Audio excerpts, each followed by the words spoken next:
কিয়ামতের ভয়াবহতা হবে ভীষণ তীব্র, এটা আমরা সবাই জানি। আল্লাহ আমাদেরকে মাফ করুক। এটি পুরো মানব জাতিকে স্তব্ধ করে দেবে। একটিমাত্র নেকির আশায় মানুষ ছুটে বেড়াবে পাগলের মতো, এদিক ওদিক দৌড়ে দৌড়ে ছুটে ছুটে বেড়াবে। তো কিন্তু দুঃখের বিষয় হলো সেদিন সবাই একে অন্যের থেকে লুকাবে, একে অন্যের থেকে পলায়ন করবে। না জানি সে আবার আমার কাছে একটি নেকি চেয়ে বসে। সুবহানাল্লাহ, আমি নেকি পাবো কোথায়, এই আশায় আমারই তো আজকে বেহাল দশা। এই ভয়ে হাসরের ময়দানে তারা পালানোর চেষ্টা করবে এবং এই হবে দুর্দশার চিত্র। তো আল্লাহ তাআলা এই সূরা 67 নম্বর আয়াতে বলেন, তখন তো অন্তরঙ্গ বন্ধু পরস্পরের শত্রু হয়ে যাবে।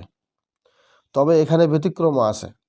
ব্যতিক্রমটা কি? সবাই ঠিক এভাবে পালাবে না বা নেকির জন্য হুড়াহুড়িও করবে না।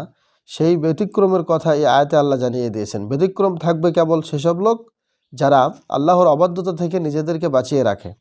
তার মানে মোদ্দা কথা হলো, কিয়ামতের দিন সেই ভয়াবহতা থেকে নিজেকে বাঁচাতে হলে আল্লাহর অবাধ্যতা এড়িয়ে চলতে হবে। জীবনের প্রতিটি ক্ষেত্রে তার আদেশ নির্দ্বিধায় মাথা পেতে মেনে নিতে হবে, তাহলে কোনো ভয় থাকবে না।